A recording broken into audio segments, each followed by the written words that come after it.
Welcome to Backpackers Blitz. Tonight we're starting off with dinner. Oh, you're not even going to explain it yet? You're going to eat it already? I thought we were starting off with it, Ben. I think this is your way of backing out. No, I want you to explain what we're doing. My face is turning red just thinking about it. We'll explain in a moment. So tonight we are pleasured to have a special guest, and we will get to him in just a moment. But we might as well explain why I came on eating. If you were with us last week, there was a dare, I believe, made by Chad, right, Ben? The one that didn't show up. Yep. That's the most notable part is we were all going to join in eating some disgusting backpacking food together. Can you show it on your screen? And Chad did not come. Can't quite see it without spilling it. Well, if you remember, it is chicken ramen, flavor packet included, in orange Gatorade. And to be honest with you, well, I'm on like bite 5. It's not disgusting. What do you think, Ben? I think it's disgusting. It has an essence of sourness, a little bit of sweat sock to it, perhaps. I won't be trying it a second time. I'll tell you that much. But we lived up to our end of the bargain on that dare. For all 15 of you, thanks for joining us that are witness to this. You can chime in next week and maybe we'll figure out something that Chad has to do to make up for it. So yeah, we're going to talk to the gentleman you see on screen that is not myself or Ben, Andy, Metro on the Move, my friend and brother. We're going to get into some interviews about what he has just accomplished. And if you follow Metro, you know that he has just finished the Appalachian Trail. Appalachian, Metro. I like to say Appalachian. That's what I say. Appalachian. I think anybody that completes the trail has the right to decide how to say it. Before we get started, we're going to ask him a few questions, spend a lot of the show doing that, and then we're going to talk about food, kind of staying on the topic. So those of you in the chat, what we're going to do is bring people on one at a time, and we're going to ask you 3 questions. What is your favorite dehydrated meal? What is your favorite freeze-dried meal? And what is the grossest thing you've had on trail? So if you're not going to finish yours? You're not going to finish it? Yeah, I'm kind of hungry, actually. I'll have a few more. So if you plan on chiming in, maybe prepare for that. We're going to try and make it short and sweet so we can maybe learn some. I forgot to mention your favorite hack or a favorite thing that's not a backpacking meal. My example, I'll just give you my answer on that right now, is I eat these meatballs, shelf-stable meatballs from Dollar General and Walmart. My buddy Mike G introduced me to these bad boys. They're a little heavy, but they are, gross, man. They're a cross between Subway and Chef Boyardee. And as long as we're on the topic of ramen, you add them to non-flavored ramen and mix little backcountry spaghetti. So that's what we're looking for. But without further ado, let's spend some time talking to someone who I do consider a brother. Andy, Metro on the Move. Congratulations. I can't tell you how genuinely proud of you I am. Maybe a little jealous too, but I'm super proud of you, man. You are a stud. It's notable to say that he was the first person to register going northbound this year. So he is number 1, whether you want to believe it or not. Number 1.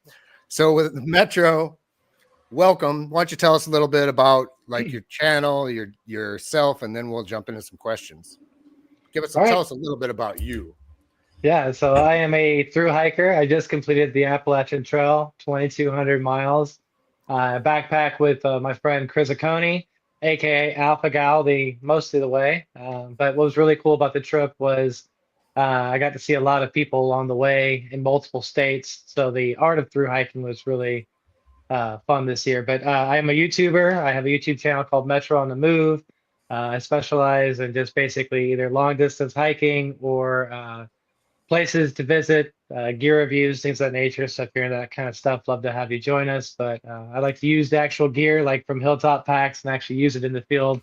Lots of great feedback for you, my friend, on some of the stuff that I used out there, especially the bear bag and some of the encounters with the bears out there on trail, which I'm sure we'll get into a little bit later. But love Hilltop Packs, love to talk about gear. So if you're into, again, long distance backpacking and all that stuff, come to Metro on the Move, and we do that kind of stuff there. Good deal. Great channel. Great man. Ben, you got a question you want to roll out first for Metro? And in the comment section too, if you got questions for Metro, please chime in. We'll try to get to them. So for your through, like, what was the biggest thing that you like had anxiety over, like leading up to it? Maybe a week before, a few days before. What was like really weighing on your mind, and how did that translate to after a few days on trail? Was it still a big deal, or did that kind of go away? Well, I would say that just things going on at home. There's some things that you'll like try and manage while you're on trail, and like, oh, if I'm not there, how things going to be. That was pretty much my main concern. And then, having to adjust to life on trail while trying to think about what was happening at home. That was probably what I had the most anxiety about, just mainly because I hadn't been on a hike that long before, away from home. So that was the biggest anxiety for me, was just thinking about that kind of stuff. So who was back home helping you keep everything together? My love, my wife. There you go. But the gem of my life, she kept the house together, took care of the dog and everything that we had going on back home. So she was a champ through all this, and that would pretty much leads to one of the key focus areas for any successful through hike is to have support, not only on trail but at home.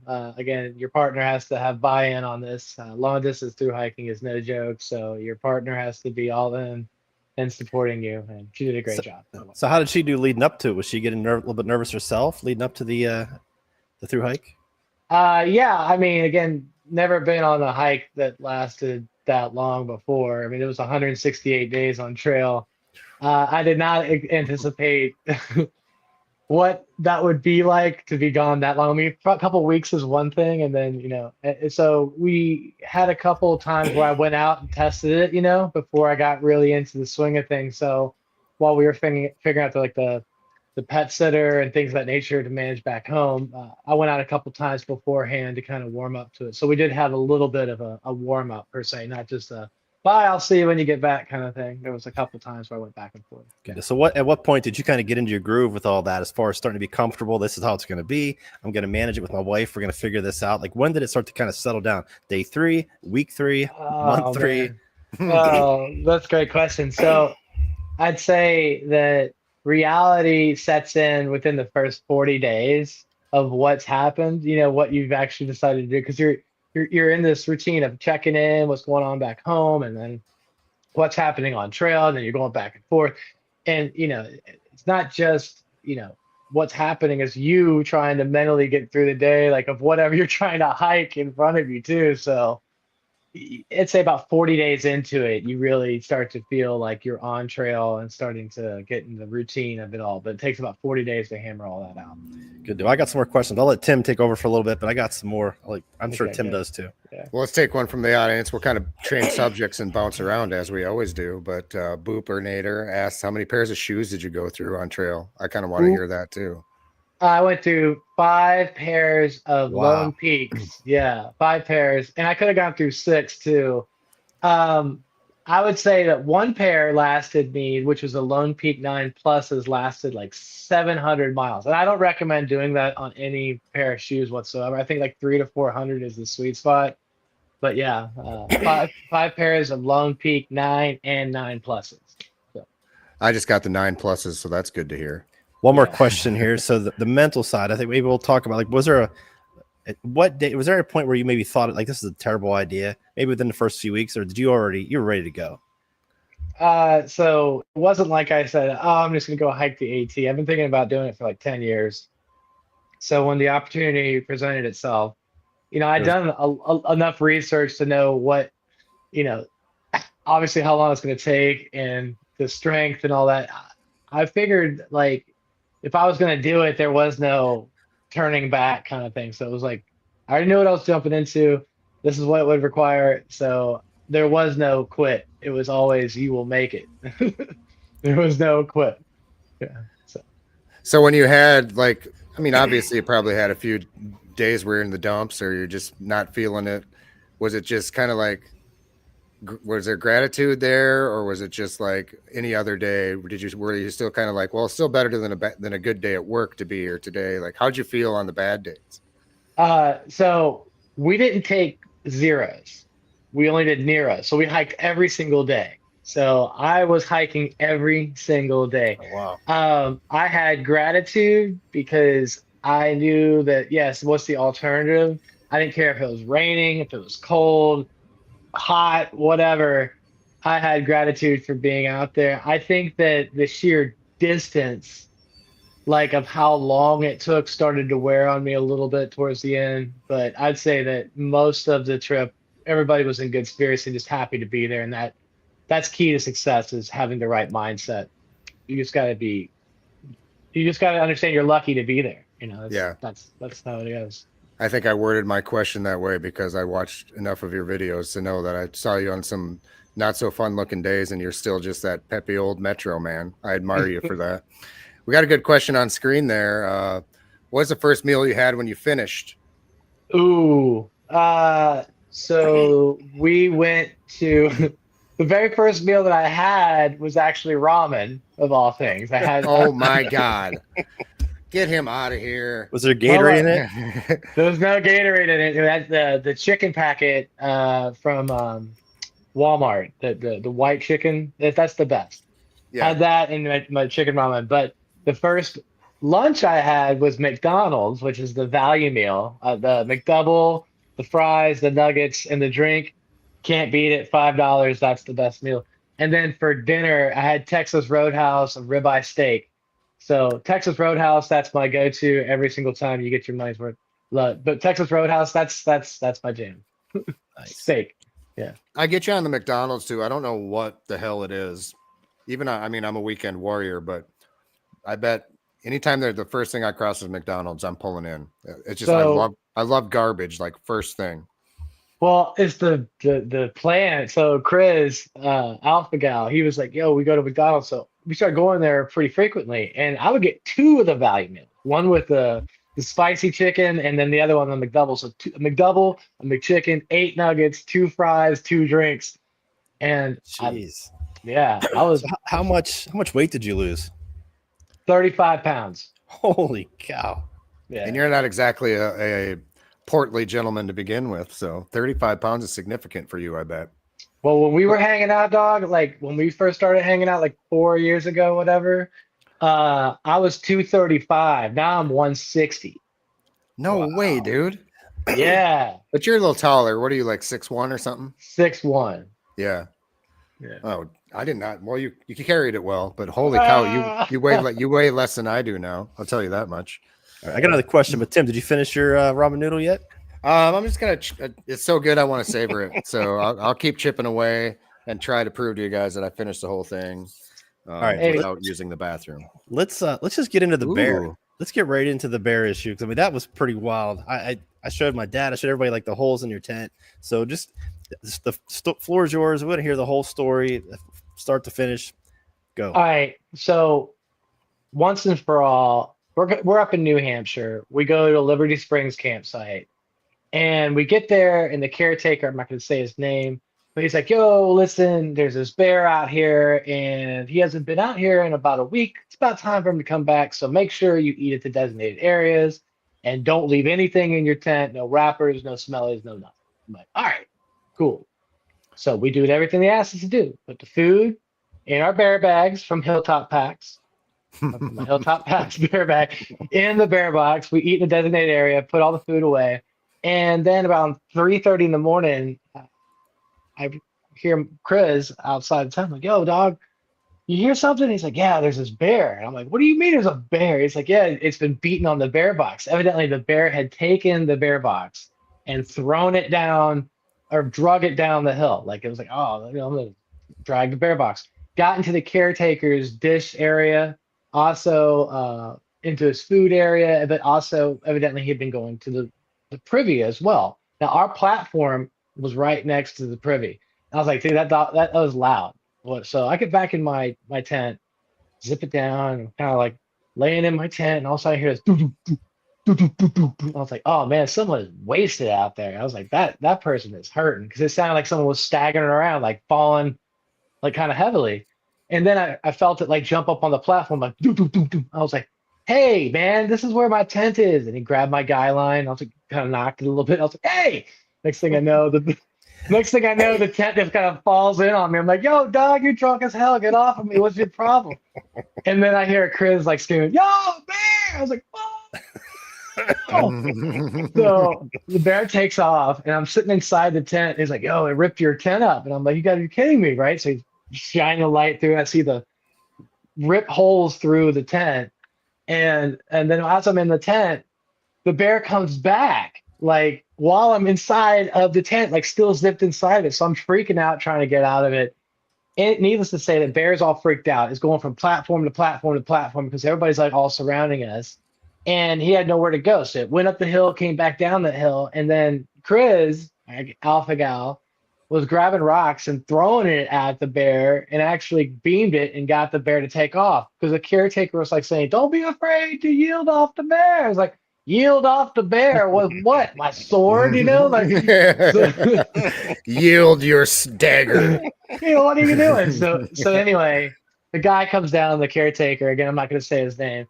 He's like, "Are you sure you didn't have anything in your tent? It's not like a bear do that." I'm like, "I swear to you, dude." He's like, "Nah, man.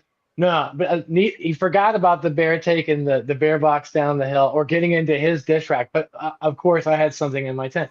Well, anyway, we go to the next campsite, and the caretaker's like, "Oh yeah, we heard about that. You ran into Pooh Bear." I'm like, "What do you mean Pooh Bear?" They're like, "Well, they named it Pooh Bear because the bear got into the privy because somebody was eating cheese sticks in the privy, right? Could you imagine that person like eating cheese, like, oh, I love cheese sticks, doesn't want anybody to know about their cheese sticks fetish, and they're eating them in the privy." Left them in there, and so the bear associates the privy with getting cheese sticks. So that's why they named him Pooh Bear without the H. So anyway, name the bear, gets in the food box, drags it down the mountain, all these different things. It was just a matter of time before this bear came back. So I definitely felt it was a little strange for them to continue on saying, "Oh, you did something with the bear." I followed the rules. I put my bear bag in the bear box with all the smellies, and still that happened. So that was crazy. Man. And sometimes I think too, like I've heard stories of black bears coming in because you got a Snickers wrapper in your tent or something like that. But then I wonder myself, when I'm chowing down at night, I got probably grease on my shirt. I might have like Cheetos cheese on my fingers, just any of those little things you don't consider. Like, it's really difficult to say the science behind what a bear may or may not do if they're indeed smelling something as sensitive as a Snickers wrapper. I'm not going to split hairs on the fact that I dropped a little Gatorade ramen on my pants, you know what I mean? So what time was this? What time did it happen? This is around 4:30 in the morning. So nice. Did you go back to sleep? The answer is no, we did not go back to sleep. I wouldn't have slept for a week, a month. Oh my God, man, that was crazy. I'm gonna go back to a couple of questions I saw. Squidly asked, "What was the most hiker trash thing you did?" Oh, well, I mean, at a hotel or on the trail or where, like, because that's pretty broad. I'd say, like, all right, so sometimes they don't have places to wash your clothes. Like, I don't know, like laundromats are not just readily available anywhere. And if you go to a hotel, sometimes you're hoping they'll have a washer and dryer.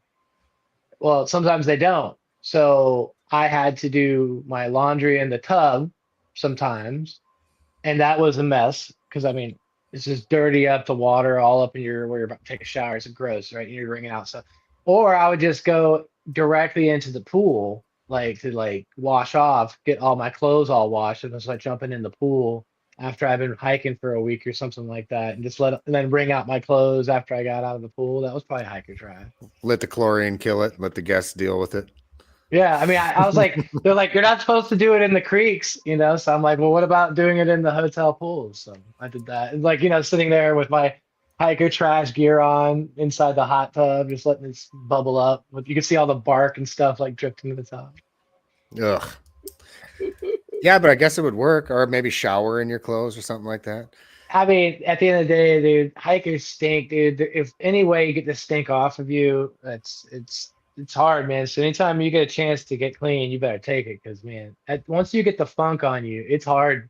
It's hard to get it off of you. Yeah, and there's certain fabrics that even hold that smell, even after a wash sometimes. It smells like soup is what I smell. It's like it smells like Vietnamese like pho is what it smells like. I was going to say, yeah, be specific on the flavor, please. So it's like Vietnamese beef noodle pho. It's like a star anise, like a sweet stink kind of smell. Nasty. So did I suppose too, I'll even do this on hot weekend trips and stuff, but you just hit a stream and you kind of look over your shoulder both ways and then you just drop your pants to your knees and kind of do a splash on the old loins. You know what I mean? Oh, for sure, dude. I'm sure that's Yeah. something you did on the regular. Oh yeah, body glide. That's another must have. Every hiker needs that blue body glide stick. You swear by that, huh? Yeah, no chafe. I mean, also I wore chicken legs too. I don't know if you heard about those shorts before. Chicken legs. Have you heard about these? Yeah, you were wearing those goofy shorts. That's what you're talking about, I assume. All right, so here's what's up now. For a very long time, I wore like Exficio or whatever shorts, whatever, and I thought that was great. But then I wore a pair of chicken legs, and they have a liner on, like kind of like a sheer liner, like not like a stretchy liner, like a sheer liner. I've never worn like a liner like that before. Instead of underpants, right? Yeah, totally free balling, just wearing the liner inside of those chicken legs. They're running shorts, but man, if you can get over it, like that sheer feeling, it's amazing. So I didn't wear underwear. I just wore these chicken legs for like the entire trip, almost like 1,700 miles of just like free balling. It was awesome. And what are they, like a 4-inch inseam, like a Miyagi length kind of? Oh yeah, they're definitely short inseam. Like I think that the ones I have, I think they might have been 5, but still they're very, very open. Very open. Yeah. Oh, Ben, what was your question? No, so shifting gears a little bit away from your junk. So like resupplying, like when I think about a through hike, I think logistics, or one thing would probably mess me up is like, how do you resupply? And was that a fear you had? And did you quickly realize it's not that bad? Like, what was your resupply plan? All right. So I went backpacking on this trip with Chris Akoni, Alpha Gal. You can check him out. His YouTube channel is KRIZAKONI. His wife, Gray J, supported the trip. So she would come and meet at various different trailheads and take us into town for resupply. So it wasn't like we hadn't had to like super dial in like, oh, I got to call this hostel and the hostel's got to take me into town. We had support. So we were able to get to and from our resupplies with the help of Gray J. And that was super big help. So it wasn't too much anxiety, and we knew that was going to be the case getting into it. So nice. Yeah, that makes. I'm scared like Ben. Like the logistics of it all are just like, what if I run out of food and don't know what to do, or how do I ship myself shoes? And that's how about one more question. Go ahead. So on that note, though, what I recommend everyone to do is not to be afraid. There are people that want to help you, and in this situation, the hostels, most of them will take you into town. The hostels, most of them will have resupply available or access to, so you can get through to and from the towns by using the hostels and their services. And I definitely recommend anyone's watching this live stream, if you're looking at the Far Out app, to contact them, and typically they will include that in their services. So make sure you check that out. What was the next question? So what was your favorite trail magic, and what was the sketchiest trail magic that you maybe declined, or just? It's a good question. Any stories of trail magic? Oh man, so there was these 4 lovely ladies at ME4, I believe is what it was. It was right when Chris Akoni was completing his through hike. He had stopped at this particular highway. Anyway, these ladies had the greatest spread of shepherd's pie, hamburgers, bacon cheeseburgers, red hot dogs, all the kind of sodas you can imagine, including a local Moxie, Italian pasta salad, fruits, vegetables, anything you can imagine, like anything you needed, they had it there. It was the best trail magic. Also, I'll give a shout out to Fresh Ground, Leapfrog. He came out more than a couple times and provided us trail magic, but also had my first delivery of Trail Magic without me even seeing him there. He actually had 2 pizzas brought in to us at the trailhead as we were getting into it. So shout out to Fresh Ground. Thank you so much for that. That was awesome. I appreciate that. As far as the worst goes, I don't think I turned down any trail magic, but what's worse than trail magic is trail tragic. And that's when you see like a cooler that has all, oh, there's gonna be drinks and stuff. It's like, and you open it up and it's all empty trash and stuff. Not only is it gross because now you're reaching around trying to find something, but that slurry, knowing that all those hiker lips had just sipped on some can and threw it back in there, and you're just trying to find something and there's nothing in there. Trail tragic is the worst trail magic there is. That's a good story. Yeah, I never thought about that. Here's a question from Two Holes. Did you have a favorite privy? Best place to poop on the AT? Oh, a favorite privy. Well, I would say that some of the privies, actually, a lot of the privies up in Maine were newer. So I would say any of the newer privies were fun to poop in. I would say that the ones that were not fun to poop in were the ones that were having like crowning issues, or if it was busting through issues. I don't know if you've ever heard the word crowning associated with the privy. Well, I know it now. Yeah. You don't have to. No one has to Google that. All right. Next question. Do you have a favorite section of the AT? Yes. What state? 2 sections, and the first one's in North Carolina. It's from Winding Stair through Silersbald, Westerбald, and Wyabald, or maybe Wyabald and Westerбald, going into NOC in Bryson City. Excellent. Did that with Chris Aconi, aka Alpha Gal, from Winding Stair to NOC. It's about 30 miles or so, I think, and it was beautiful. Another area is in Virginia, which is right after, I think we're in Virginia, right, Carver's Gap. Carver's Gap is I think it's Tennessee.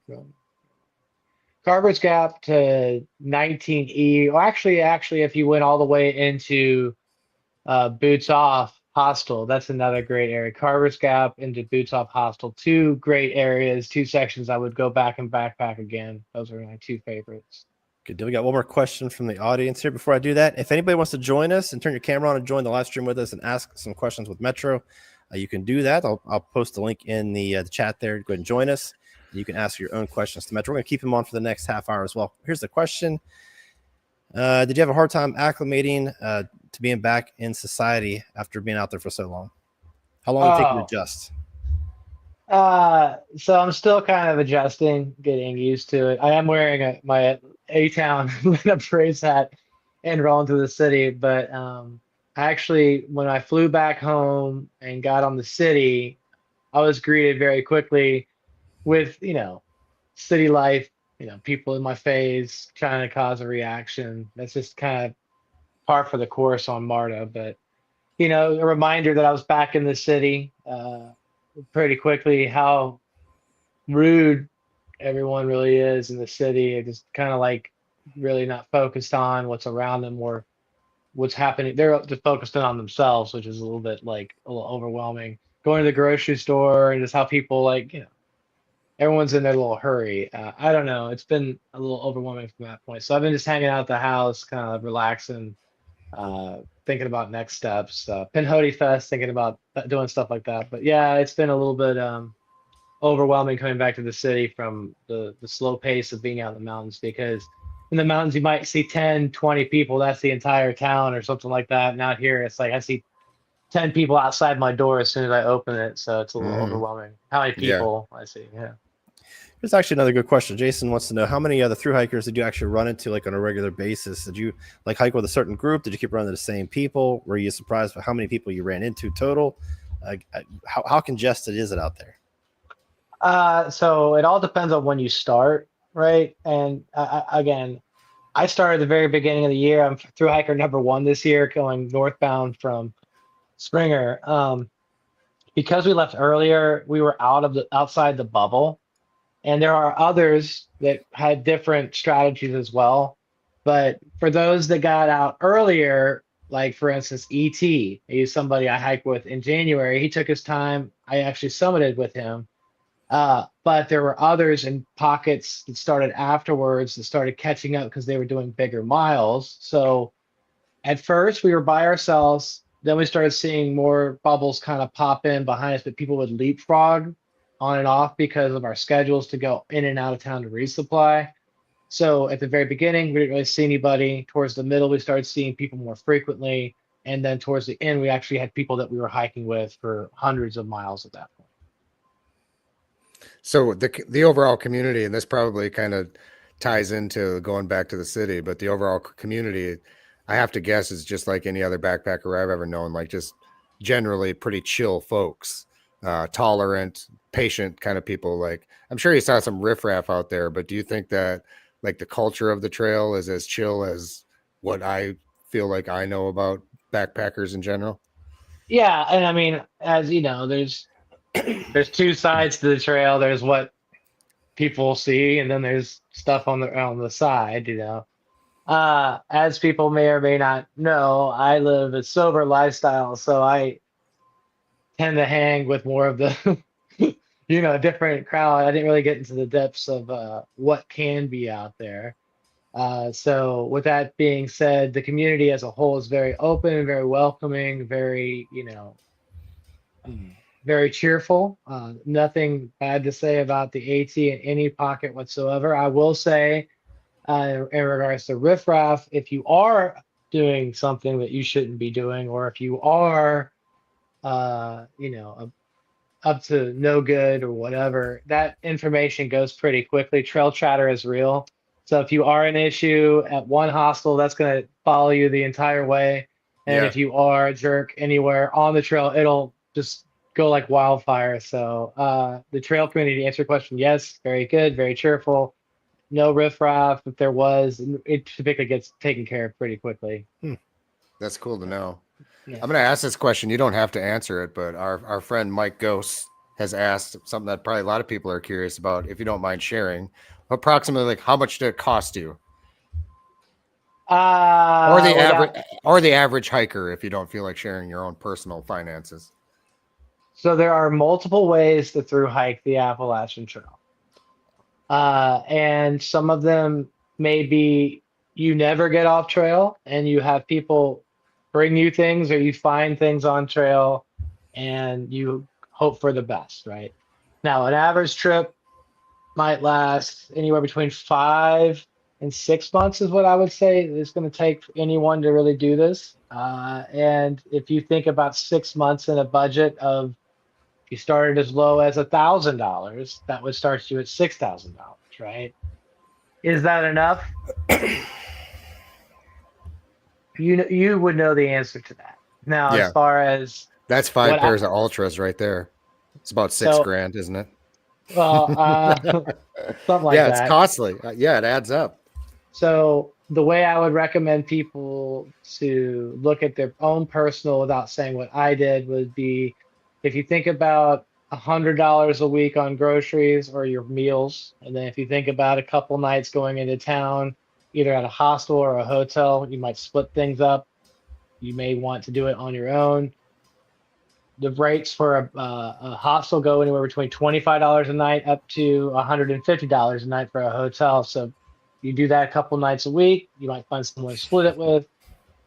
Food, hotel, and then you got to clean your clothes, and you've got to get to and from places. And you're probably going to want to eat out too. You're probably going to want to go to McDonald's. You're probably going to want to. Right. So you start seeing what your weeklies would be. And then as far as the gear goes, everything that you have, you'll probably destroy it within, the first 3 or 4 months. So should also anticipate to have to buy some things along the way as well, whether it be your clothing or your shoes, your socks. All that stuff is going to need to get replaced. So. And you patched up your tent, right? I will. Yeah. So to answer that question, I did patch my tent, but I also had a friend that donated their tenacious tape, and we were able to patch it on trail. I also want to give a shout out to Hyperlight Mountain Gear for seeing the video and sending me a new Hyperlight Unbound 2 tent. So I did get that replaced. I have it in spruce green, and I'm very happy with it. So thank you. I love the Hyperlight Unbound 2-person tent. It is incredible. Yeah, so got one more. Cool. One more question from the audience, and let's see if Joey has a question. So, what was your favorite meal on trail, and what food did you get completely tired of on trail? So my favorite meal on trail, like that I would make, I assume, right? Like my little hack or something like that. Sure. Um, I had something that I ate called hiker trash pad thai. And what I would do is I basically would use a packet of ramen. I did not put Gatorade or electrolytes in it, but I would put the packet of chicken from Walmart, just the plain white chicken. I'm telling you, it's like $1.75. It's good chicken. It looks like legit. It doesn't look like all kind of nasty like the Starkist. Anyway. And then I would put peanut butter. I put those three together in my ramen. So it's like hiker trash pad thai. I ate that pretty much every night. And after I would eat all the noodles and the juice and stuff with the peanut butter, whatever was left over, this is going to blow you guys' mind. I would put instant grits inside of it to soak it all up. And then I would eat that as like a follow-up. That was like my go-to every single night. Hiker trash pad thai with grits. So. You Southern boys and your grits, man. I don't get it. What was the first thing you got tired of? Spam, believe it or not. I have a hard time eating spam now. I ate it too much. I ate it too many different ways. And I think that the spam singles, when you just eat it when it's cold, just kind of like a meat push pop, just that jelly when it gets on you, is just like. Yeah. I could see that getting old. Before we move on, though, Ben, I just want to propose, since our buddy Mike G in the comments said he'd hike the trail naked if we sponsored him. Should we take him up on that offer if he starts in Maine in February? I will give him, how about 20% discount if he goes naked? What a beautiful transition, Ben. Speaking of that, so if anybody wants to pick up anything from Hilltop, we thought we'd do a little discount tonight. The code is livestream20, all lowercase, but livestream20, the number 20, livestream20. You can use that code for 20% off today and tomorrow until midnight. Tim wanted me to do a discount tonight, so we're going to do that. I always forget to do it every single week. So 20% off. We never do a discount that much. We haven't done one. I don't think we've ever done 20% off. Usually it's just 10% off. So livestream20, that's your discount. And live until tomorrow night at midnight. Joey, you have a question? Hey, buddy. Hey, man. How y'all doing? Good. What's up, Joey? You doing? So, Metro, your feeling when you was summiting Katahdin, bittersweet, happy, sad? Wow, a lot of emotions going into that. I bet there's a lot, yeah. The actual hike was way more difficult than I anticipated. I've seen videos, but you just don't really know until you go do it. And even though from the Birches, which is like the last campsite before you go up on the mountain, we got up early. It was only 5.5 miles or so, but you're like literally like going up over boulders. And it takes a lot of effort to get up to, I guess, the boneyard before you get to the last the gateway, whatever, before you get to the sign itself. So just the hike up there was a lot, but thinking about how many miles went into getting to that point and just kind of like seeing the end. A lot of emotions, just because reality is right there, is that you've been hiking for months, and once you get there, you're no longer hiking, you're kind of making your way back home.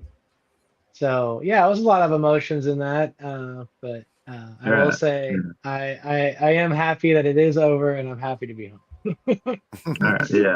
That's one of the beauties of backpacking. Known. Yeah. Let me just take a moment to acknowledge that Joey currently looks like the host of like a murder mystery podcast with that cool blacked out background. Yeah, man, I always think that too. Like, we'd even talk about it while you're on a trail a couple times. Metro is just like, what is that? Did you feel like physically overwhelmed with emotion, would you say, or was it just kind of like how did it feel like?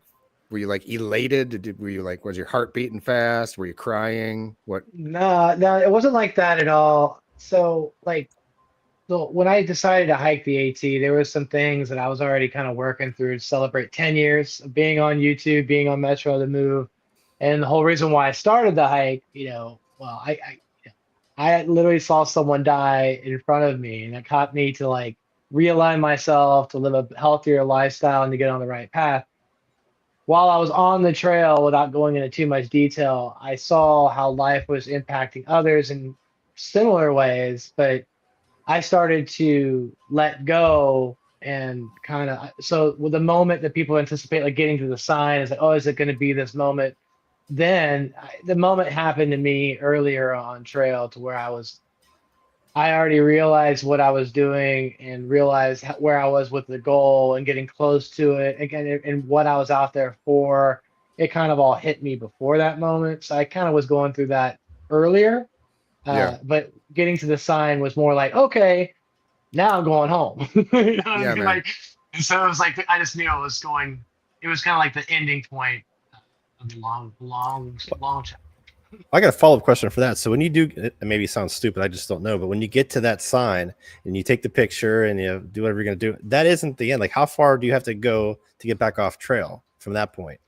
It's another 5 miles back. So whatever you did to get in, you have to go do all that back. So that's what I'm like. Now that you've completed this excellent journey, you've got to turn around and go right back with what you just came through, and it takes forever, and it's not easy. Like you could just as much die going down as you can go going up, and it's so. It's 5 miles. And I was thinking a mile to the parking lot, but I didn't think 5 miles. Good Lord.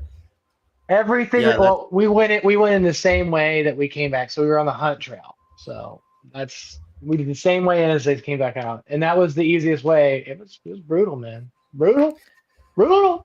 I'll throw in one They more should put question. a zip line to reward you. Just go back down, just zip line Oh, back that's down. Yeah. All right, I'm gonna ask one more question, then we'll let Joey ask another question and then go back to Tim. But who was the most interesting person you met on trail? Either on trail or off trail, town, whatever, doesn't matter. Who made the biggest impact? And like, I'm not gonna forget that guy or girl. Well, I would say there's two people, probably three. Without if I can say three people. I'm going to Sure. say the Wizard of rules. Gee. I'm going to also say Luscious, and I'm also going to say E.T. E.T., I met him in January, gave him his trail name, and got to see him at the very end of the journey. So from Georgia to Maine. And not only that, but he also gave me the stamp that I gave him originally on a piece of paper. He got it pressed by a ranger for the Baxter State Park. So I have a stamp from the very beginning as well as the very end that he gave me. Thank you, ET, on that. Luscious, because we met at the Green Dragon. We got to hike a bunch of Georgia as well as North Carolina through the Smokies. And he also came out and gave us Trail Magic in Maryland, brought pizza and ice cream. We actually had to reunite. That was really cool. Thank you so much for that, Luscious. But he was great character to hike with. Hike with him to the Smokies, just like I hike with ET. And then the Wizard of Gee was just another gentleman that, was very much from a similar background, sober lifestyle, and just full of life, very easy to rap with. We could shoot the breeze about whatever and just kind of go on, just talking about randomness. So those three people I would like to give a shout out to, beyond obviously Alpha Gal, Crizzicone, and so forth. Yeah. No, I'm sure you made some pretty impactful relationships, and they stick with you for life, I would assume. So, Joey, you got another question? Well, yeah, about ET actually. So he did the whole thing, no phone. Or did he ever get a phone, new pack? He did it no phone. And he did get a new pack. He was actually fresh dressed like $1 million. He actually had a suit when he summited. Is his final picture. He was actually like the guy from Falling Down with the little briefcase and the whole outfit. Nice. All right, Tim, back to you, buddy. Yeah. Well, man, it sounds like, before we continue, I think we're kind of late enough in the show where, since we're so loosey-goosey and it's been such an awesome conversation, we'll postpone the whole food thing. So if you're excited about that, I'm having fun doing this. I'm having fun asking questions. If you're excited about that, tough shit, Metro's the guest of honor. We're going to do the whole show just talking questions. So feel free to ask a few more in the comments. We'll keep it going for whatever we got, another 15 minutes or so. Tom is saying, hello, guys. Congratulations, Metro. Hey, What's Tom. up, Walker? Yeah, man. And Majestic hammock. Corey thinks Joey looks more like the host of Ghost Hunters. Yeah. That's great. That's good. That's good stuff right there. Background. So let's talk real quick about something more on the lighter side. So the beard, man, not only is it spectacular, or like I think Mike said earlier in the conversation, Metro looks good as a homeless man. But you do look good, man. You said you lost 35 pounds, but you got that big old face of hair. Is that staying, or are you going to be a baby face on your next video? I haven't decided. I mean, I do need to eventually start looking for a new job. So once that happens, I might trim it up a little bit. But with that being said, coming back to the city, I've been getting judged. Going into stores and various different places. Now, I'm not dressing in very nice clothes. I'm just dressing kind of homely like, so I can understand. So I've gotten some eyes, people watching me like, hey, is that guy all right? What's he doing over here? Especially walking around my neighborhood. They haven't seen me, in months. And I show up and I get this long hair, beard, looking very homely like. So I've been wearing my Atlanta Braves hat to try and like blend in. Like, no, I'm cool. I'm local. I'm good. Yeah, I'm just a hipster, man. That's hip. But I mean, people aren't like wanting to help me when I go into stores and stuff. They're like, no, I ain't even try with this guy. So on trail, did you like me? I'm just a hairy beast. I would have like hair up to my bottoms of my eyes if I didn't shave ever. Did you ever like trim up or do any hygiene like that? I always wondered. Obviously, you're not carrying a beard trimmer on trail or anything, I would assume. What did you ever do? Any kind of like?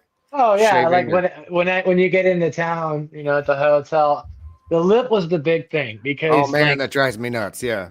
If you're not careful, like all the food gets inside of there or whatever you're drinking, it's all over. It'll just start dripping down your front. I'll try and trim that up. So I would do that at the either hotel or the hostel, trim it up. Now there's a lot of rules at the hostels though. That's why I like hotels too. At the hostels, if you make a mess, you gotta clean it up. The hotel is like, Yeah. So I'd rather do the trim up at a hotel than a hostel, because if you do that, people are like, hey man, it's hair on my feet. You'd be like, yeah. Which stands to reason. Otherwise, the hostels would be dumps because people would take advantage of it. But in a hotel, you're paying a premium price. There you go. So let it go. Yeah. Mike asks, have you considered doing another long trail, or are you being a Triple Crown or anything, or is this a once in a lifetime? The good news is that I'm still young. I think young enough to know better, but no.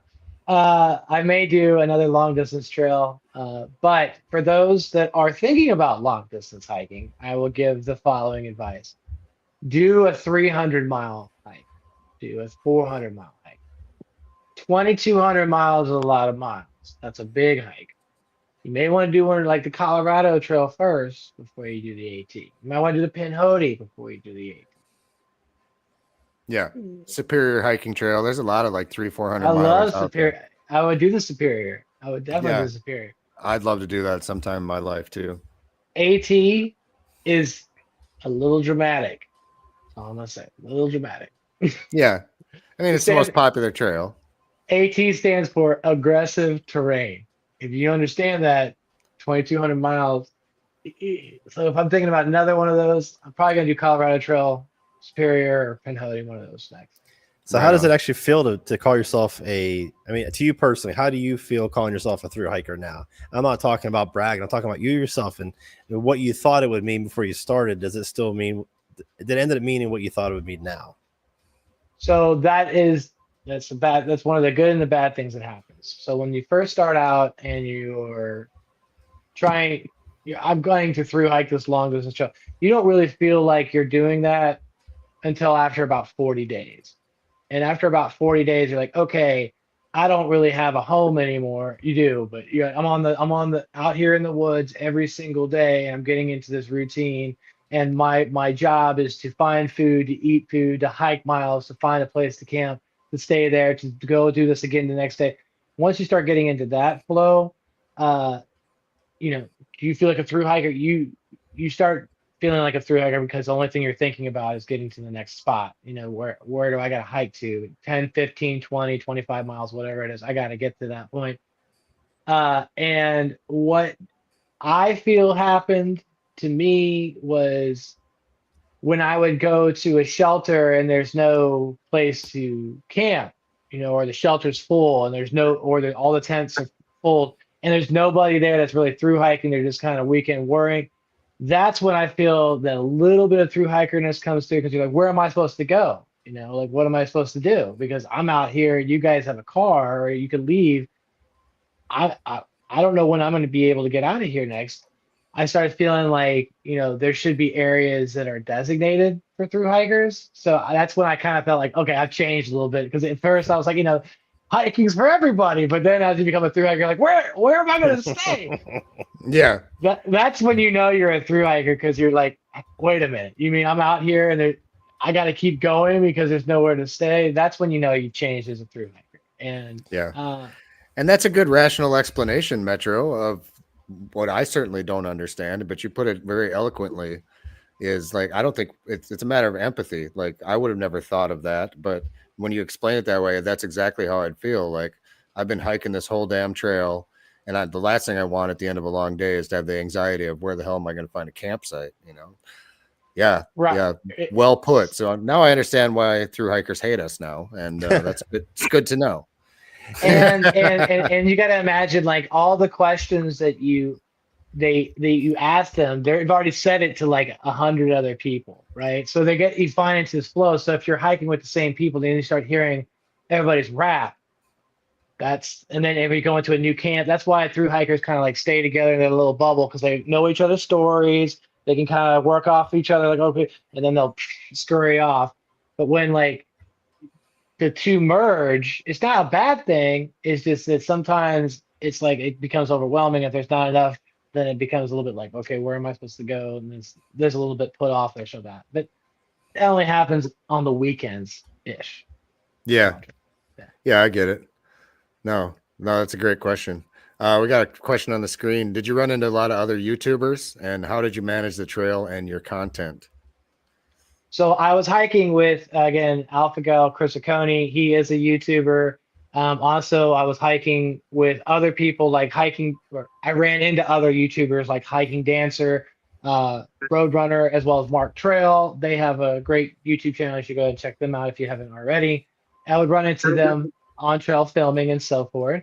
And what I tried to do with my videos was to stagger them. In fact, my summit video still hasn't come out yet. My summit video will be on the 2nd. So I staggered my videos so they would not be on top of the person that I was hiking with. Chris Oconee, aka AlphaGal, put out a video every single day. So I didn't want to put the same video out on top of his video because it'd be like, you just saw him say something. You're going to hear me say it. It gave enough time for both of us to have some breathing time with our videos. And then as far as how I interact with other YouTubers, well, it's just like the same. Just be yourself. I mean, you're just cameo in someone else's channel. You might tell the story like the catamount story with the mountain lion or the bear story on a couple different channels, but that's pretty much what happened. So how many times were you recognized, and how, like, when you started the trail, how quickly did you get recognized, and then how often did you get recognized? All right, so that was a little surreal. Like, I would say that in every town, every state, every time we went through anywhere, there was definitely some recognition going on from either Facebook or YouTube. It wasn't just one or the other. Because we are in a couple Facebook groups and people would recognize us from that. But YouTubing, man, people like, oh, I used to watch your videos before I got on trail. And there was a lot of people that I ran into that said they got on trail because they were watching my videos and they decided to get on as well.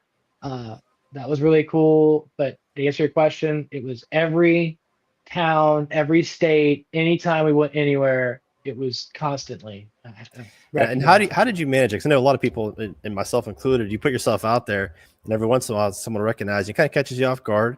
And there's times you handle it very well, and there's other times you handle it, you go hide somewhere. I've certainly been the camper. I went and hid when I was a little overwhelmed a few times.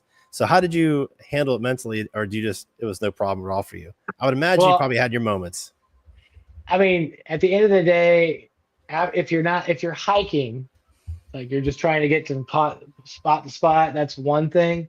So you might not be as, hi, I'm so-and-so, talking to everyone on trail. You might be kind of moving faster than a day, but I can't. I mean, it's kind of like everyone like kind of shoot the breeze a little bit, just so everybody kind of know who you're spending the night with. Like who are you? Everybody like to kind of talk. So it was fun at that point, but if you were in the process of hiking and had miles to go, I would say that would be a time where you may have been shorter, or I was shorter than I needed to be with conversations. I did ask everybody that I passed by if they were a Nobo or a Sobo or a Flipper or various different verbiage to identify. Or a stinking weekend warrior.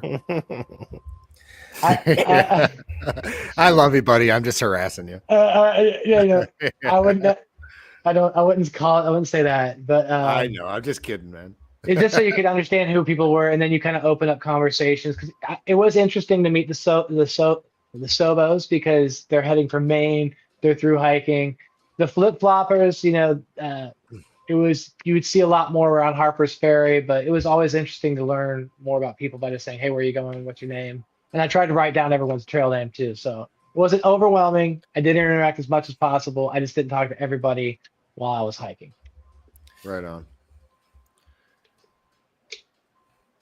Oh, Tom's been asking. Sorry, man. You took a deep breath. I thought you were going to say something. Tom wants to know, are you going to Pinhoti Fest? You mentioned it earlier. I'm glad that Mr. Walker brought this up. The answer is yes. I will have my Hikers of America booth there. I'm reaching out to a number of different vendors, so hopefully I'll have some giveaways and tchotchkes and Hilltop packs. Maybe there'll be a discount code. I know we have one for this live stream.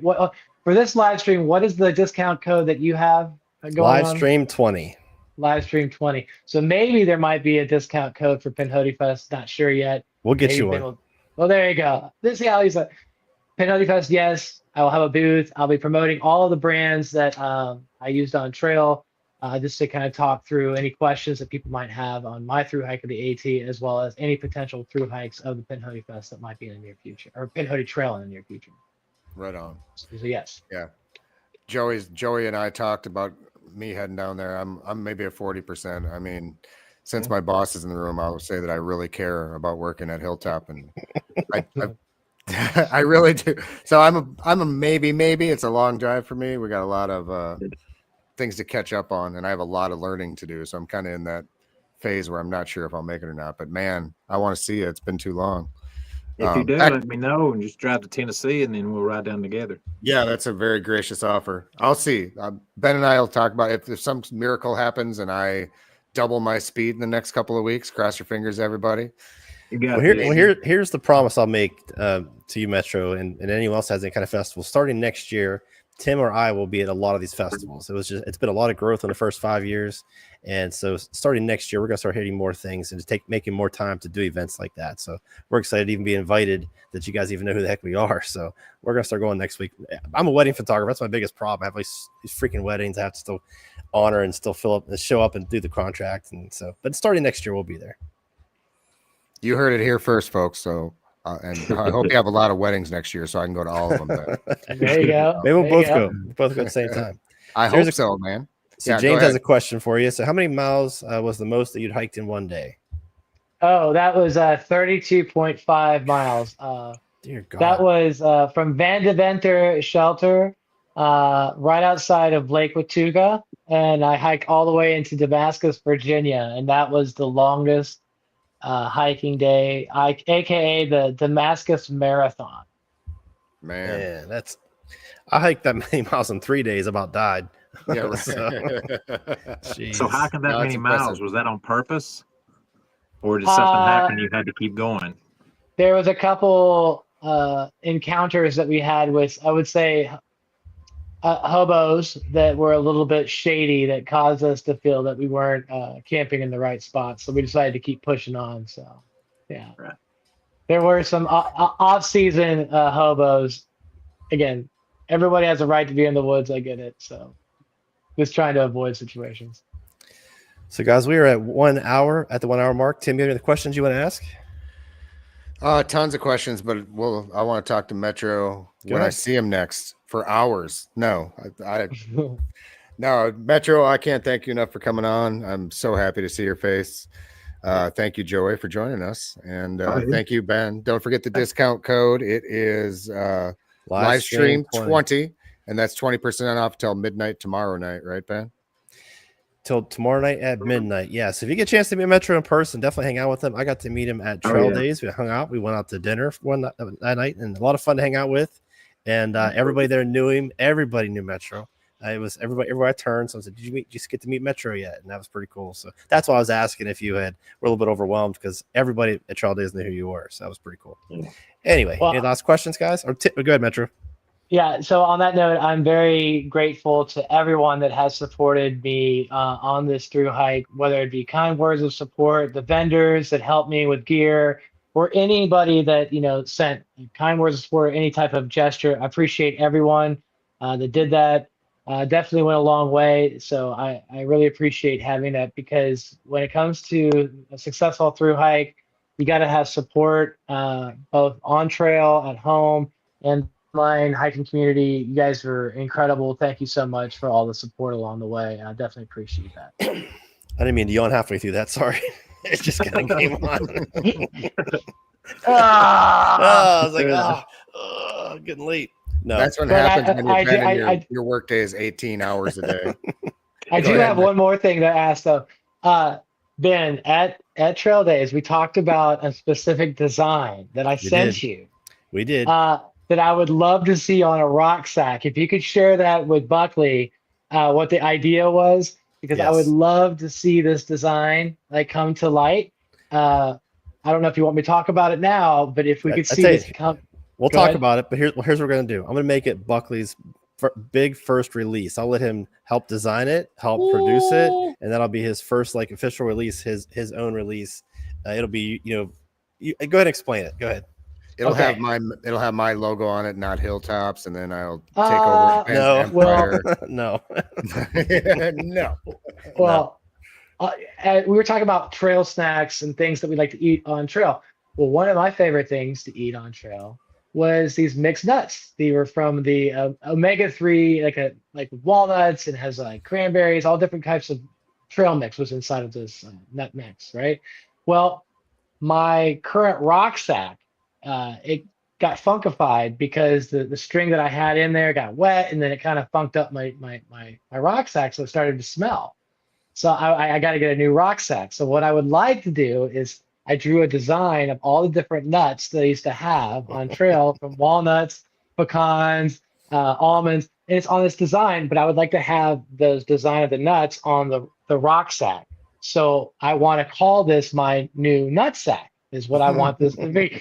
So I want to have these nuts on top of this rucksack with a pink background. So I want to have nuts on top of a pink background. So it'll be my nutsack. But I want this to come with a sling too, so I can throw my nutsack in a sling over, so I have a whole setup, the nuts in a sling. So that's what I want it to be. So I want Hilltop Packs to make me my new nuts in a sling. So when I go out camping, hey guys, guess what? I got my nuts in a sling again. Send me the drawing and just a verbal description of the pink and all the nuts and stuff, because that's a Christian thing. I'm not talented in that graphic design department. Tim, you're on it. I need to see what this sling looks like. Yeah. Tim, you're going to work with Christian, get it all worked out, and then we'll do a big release. We'll overdo the release. We'll produce a ridiculous video for it. Yeah, so we might need a couple clips from you, since it's your idea, Metro. We'll come up with something. Oh, for sure. So it's just really a rucksack, a custom rucksack, that you're going to put the design of my nuts on the rucksack. Yeah. And the rucksack will be a color pink. So you take my nuts and put it on a pink background, and that'll be my new rucksack, right? That's my new nutsack, is what I'm going to call it. And I'm going to take that, and you guys are going to send me a new line that I put my nutsack on. So that way, when I throw my rucksack or my nutsack, I'll have it attached to a sling, and the product will be called Nuts and a Sling. See it? So I'm going to get we just got demonetized. Yeah. You said nuts 17 times. You are done. All right, brother. As in a rucksack. It's different. All right, brother. I want to visualize this idea. All right. Sometimes a gimmick is the best thing to try. So let's go for it. All right, Yeah, I Metro. thought- So we're just about done. Why don't you go ahead and tell everybody where they can follow you, all the different platforms, and what you have coming up? Awesome. So you can find me on YouTube at Metro on the Move. Also on Instagram, one word, Metro on the Move. My next appearance will be at Pinhoti Fest. I will have a booth for the Hikers of America representation of all the brands that I used on trail. So make sure you stop by. I will have some tchotchkes, some stickers, and some giveaways. So make sure you stop by, as I would love to put those in your hand at Pinhoti Fest. Pinhoti Fest is in Sylacauga, Alabama, and it's going to be, I believe, on September 27th, 28th, 29th. You can find a link either online just by typing in Pinhoti Fest 2025, but I will be there with my Hikers of America booth, and I look forward to seeing you there. Good deal. Well, thank you very much. Everybody clap your hands. Yeah. Thank you, Metro, for coming. Thank you, Andy. Love you, brother. You're the man, buddy. Good All right, to guys. see I you guess we're going to do it again next week. Devin's off this week. He's moving into a new house. Chad disappeared because of the dare we had. And I do have one little. Did you finish all yours? No, You didn't finish it? no, I don't Guess have what? enough pride. I didn't finish it either. I tricked you. Oh, what a I didn't eat it at all. I didn't even take one bite. Nothing. I'm taking another bite just to spite your ass, McMillan. All right, guys. We'll see you next week. Later.